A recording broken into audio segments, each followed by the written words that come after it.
Welcome back to the WesLife Webcast. We are joined right now by Bill Foster, who's a former missionary to Australia with his wife, Daphne. But now, Bill, you're the Executive Director for Habitat for Missions. Talk a little bit about the concept of what Habitat for Missions is. All right, I'll give you my elevator speech. Habitat for Missions partners with local congregations as a way of generating extra money for missions. And the operative word there is extra. We don't want them to back off of their faith promises or their mission convention fundraising, but if they want to do more for missions, we want to help them. And we do this by offering to raise the investment capital needed to buy a local investment property and pay for the building materials for its renovation, Right. if the local church will provide the labor force to flip the house, to get it Right. prepared for sale.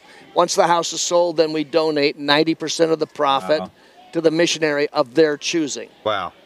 Yeah, that's nice. So how many active projects do you keep up with that? Or We've done 38 so far. Okay. We've got 5 that are going right now. And our goal is to do at least 6 a year for the next 3 years, specifically for global partner missionaries. can you give us a sense of how some of these properties have done? Like maybe give us a max Sure. on, Sure. Sold a property, the last property was sold was mid-April in Hudsonville, Michigan. It was developed by the team from Daybreak Church. Okay. And for the first time, we cracked the $50,000 mark in profit. Wow. Wow. Yeah. Wow. Yeah. Now, all told, you've raised over $500,000 Yeah, that's correct. that goes straight to missionaries. Now, recently, you guys did a project in central South Carolina near where we're at. So can you tell us just a little bit about the nuts and bolts, if somebody's watching this, how they could get the ball rolling to be involved in one of your projects? If I look at the camera, will they get the ball Hey, rolling? Look at that, look That at one that over here? camera Yeah. right there. Talk to them. No, it usually begins with a missionary that needs support. In this particular case, Ben and Heather McEwen Right. Yeah. were starting the process of their team building. And they had a friend, Ben had grown up with a friend that we had generated about $40,000 for. Wow. And the friend had gotten a hold of Ben and said, listen, you ought to get a hold of Habitat for Missions if you need some help. And so Ben got a hold of me. It turns out that I had actually taught Ben and Heather at IWU Wow. when I was the missionary in residence there. how about So it? we already had a connection. And so I asked them to provide a church that was passionate about their ministry, a church that believed in them and what they were going to be doing. They suggested United Wesleyan in Easley. So I met with them. I also suggested that we try to incorporate Southern Wesleyan University in the process, since our organization actually began on the campus of Indiana Wesleyan. Yeah.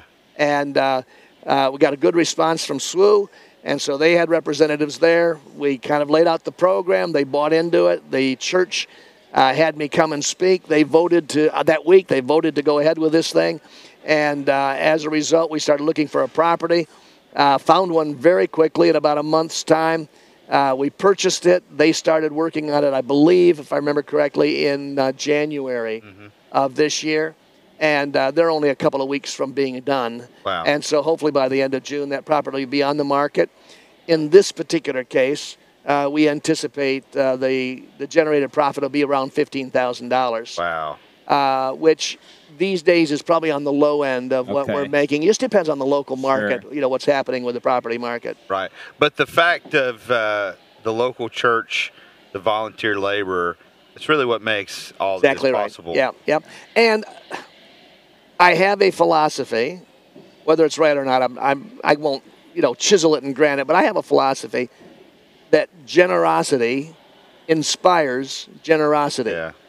And so our organization sets the tone by saying we're going to do all of this without any administration fees at all. Wow. We charge nothing for our services. We visit a church or we drive to a district on our own dime. Wow.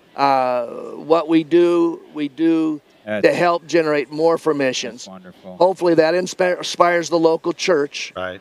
which then the fact that they're doing what they're doing, no benefit to themselves. This is all for somebody else. Yeah. It inspires local businesses Right. to get involved. And so you'll have materials sometimes that'll either be sold to us at a discount or donated. I was at a Wesleyan district retreat, Wesleyan men's district retreat past April. Jeff Galloway, Yep. you know Jeff. Yeah. And so I don't want to put pressure on Jeff, but he talked about the house they're currently working on. But then he just unpacked a dream that he had that we want to. When we're done with that house, Yep. let's just do another house. And you could just see, and he's trying to get men on the district interested. He would just like to keep houses in the pipeline. Yeah. Even before we bought this first house, Jeff made some passing comment to me that sounded very similar. He said, well, after we sell this house then, and of course my ears God perked love to up. hear that. Yeah, Absolutely. Well, we have a church in Florida, Park Place Wesleyan, Yeah, I've heard of that has done 3 houses now with us. Wow. The first house they did was in 2010, and they were so excited by the results of that build that they said they want to do it again. Well, I told them just hold off, let your workers rest a little bit, recoup. So they didn't do anything for about 6 months, and then I contacted them and said, are you ready to go again? And they said yes, and so we bought a second property. The first property only made $10,000, but that was back in the bad old days of the property market after being the 2008 bust. Yeah. So, but they made $10,000 for their mission. And then the second house they made a little over 31 or 32,000 on the second property. They reloaded and did another one, and the third one made 40,000. Wow. So Man, you're talking about with those 3 houses. You're talking about the annual salary of a missionary. Yeah, that's right. There. That's right. It on average, it doubled their mission giving How about it? on an annual basis. Yeah. So for me, that's just thrilling. Yeah. Because we're trying to do more for missions. Right. More. Right. And certainly they were a case in point.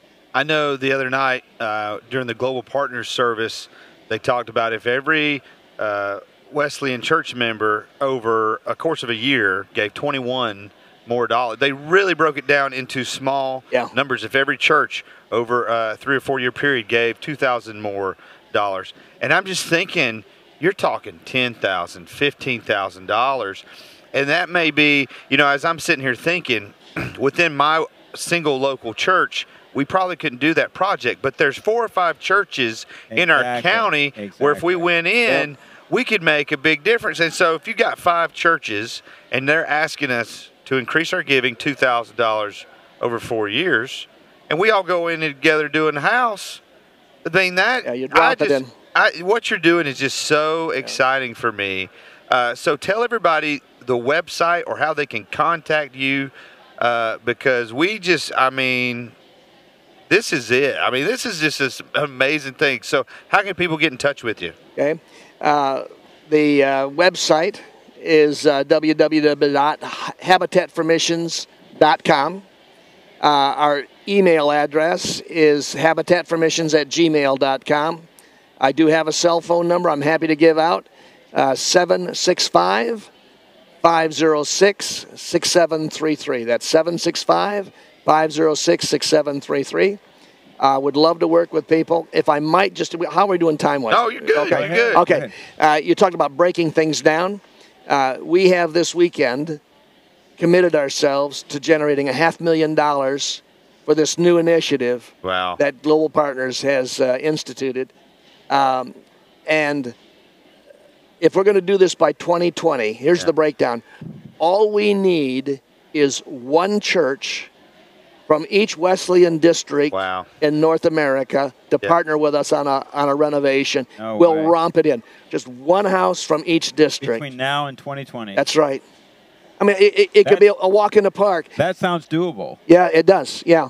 Well, this weekend we actually presented checks for $66,000 to Global Partners from these builds that have just wrapped up, and so we've gotten a down payment. Let's say we've got a head start on it, and got another 450 to go. But looking forward to seeing this happen. Just to rewind a little bit, you mentioned your time as missionary in residence at Indiana Wesleyan. Yes. I know the impact that Dave and Donna Tolan have had. Great people. Can you just talk about that? Because I know most of our schools have that now. Yeah.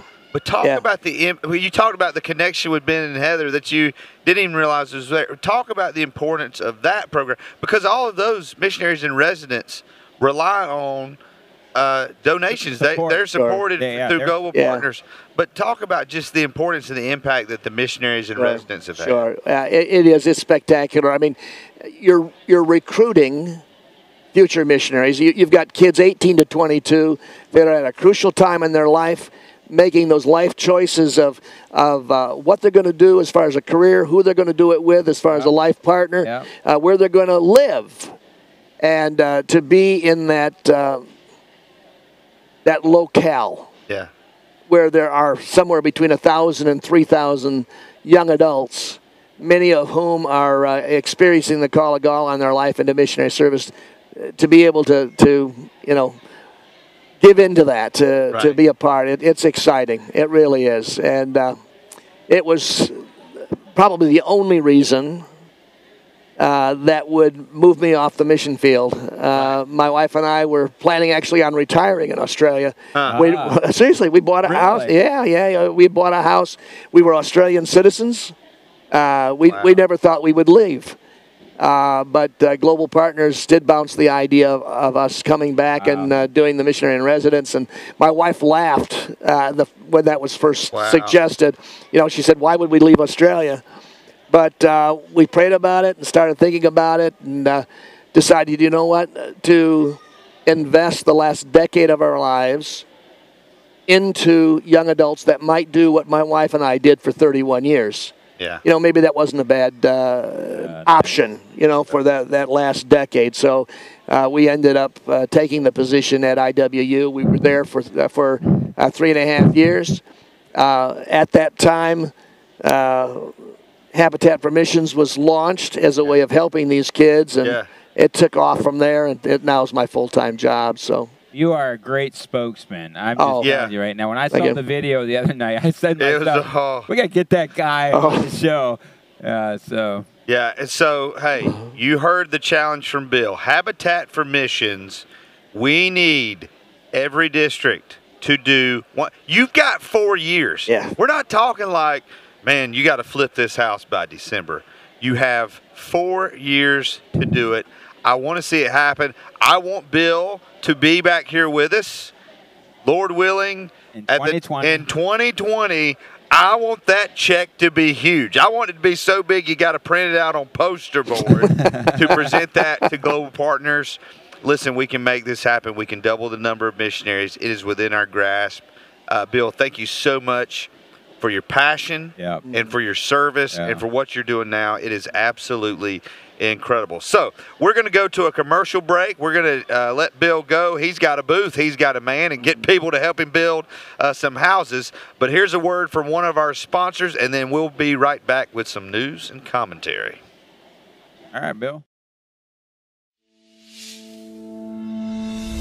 I found myself sitting in this atrium during the week and just saying to God, I don't know if I can do this anymore. It's filled. We're out of money. I'm emotionally low. Now what's going to happen? We're gonna have another campaign? I can't have that be my ministry track for the rest of my life. And that's when God really put in my heart the vision of the kingdom of